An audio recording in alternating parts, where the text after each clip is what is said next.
It's 7 minutes past 9. Let's dive straight into it. Sudan's devastating civil war may have entered a new chapter today after the Rapid Support Forces announced a unilateral 3-month humanitarian truce in a recorded address. RSF Commander Mohammed Hamdan Dagalo, widely known as Hemedti, said the pause in fighting is meant to allow aid agencies access to millions of people trapped by months of brutal conflict. But the Sudanese armed forces, led by General Abdel Fattah al-Burhan, have not confirmed any agreement, raising questions about whether the truce will hold. We speak now to senior researcher, Horn of Africa Security Analysis Program at the Institute of Security Studies, Moses Okello.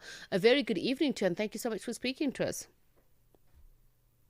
Good evening, and thanks for having me, Sapiso. It seems from reports that the RSF have already violated or broken their own truce. Can you confirm that? Indeed, the RSF has violated its own truce, repeating a pattern that we've seen throughout the course of this conflict. In fact, throughout the course of this conflict, the last 3 years, we've seen anything up to 20 plus humanitarian truces, most of which have been violated. So, in a sense, this is just a repetition of the story we've been seeing. We don't see anything qualitatively different in this truce, especially given that it's a one-sided truce anyways. So until you have a truce that involves all the parties to the conflict, this is merely a diplomatic one-upmanship that is going on here. And let's talk about the source of that one-upmanship and why the need to announce a truce that you're going to end up violating, of which you have history, and that is on both parties of violating it.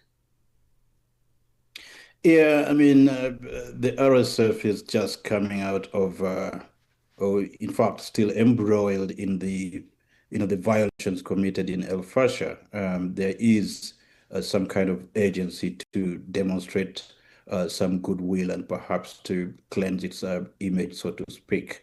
So this truce is really an attempt to, wind back the negative coverage that they've been getting.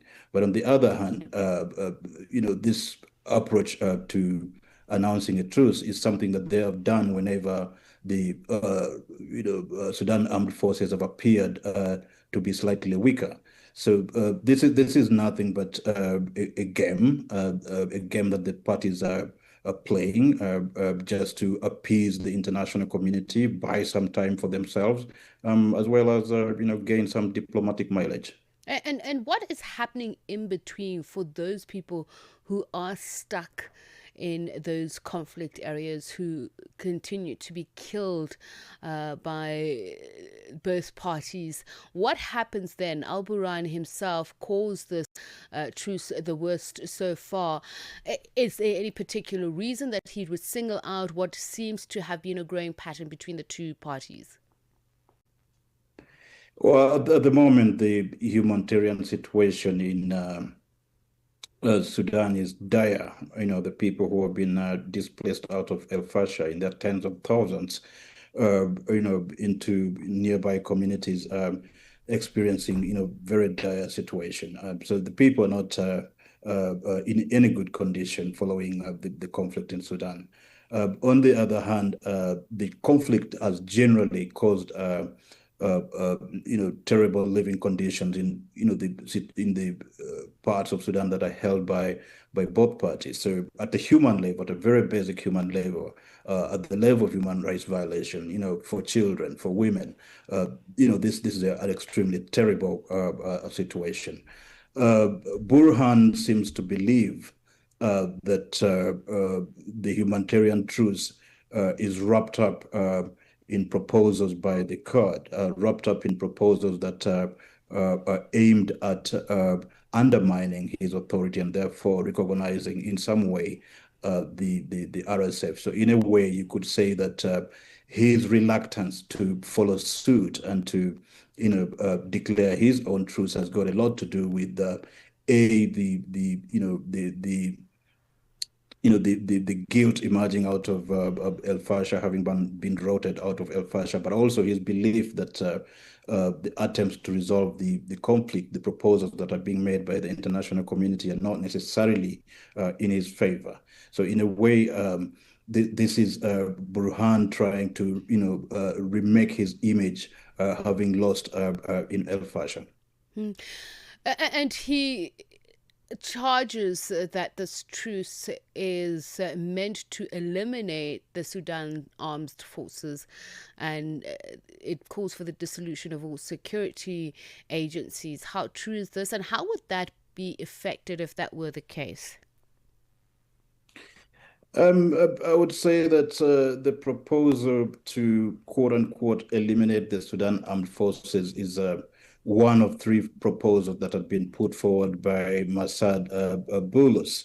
The others being proposals to have the RSF lay down their arms, canton in their different locations.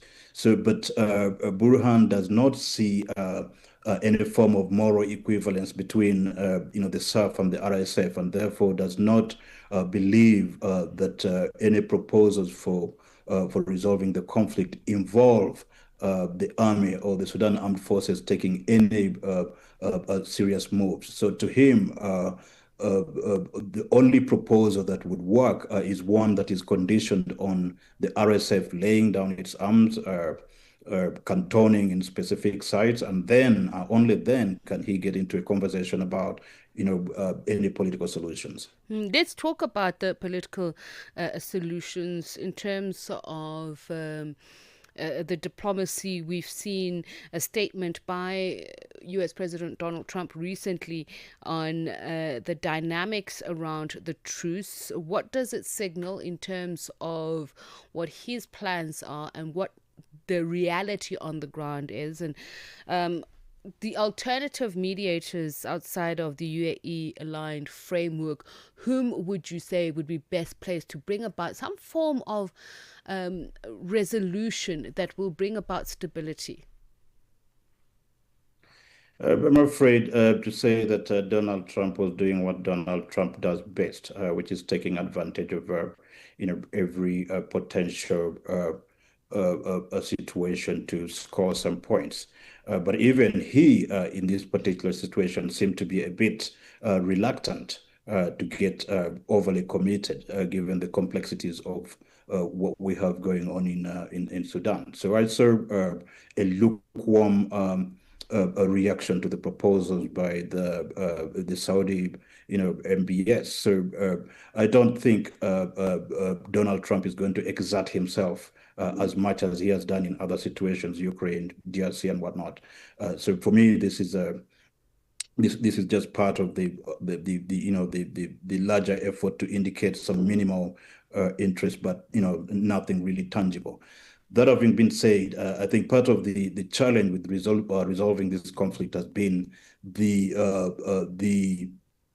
number of mediation platforms that have germinated since the conflict erupted. You've got proposals by countries surrounding Sudan. You've got proposals by the Saudis and Americans and the Swiss, Jeddah, IGAD, African Union, and whatnot.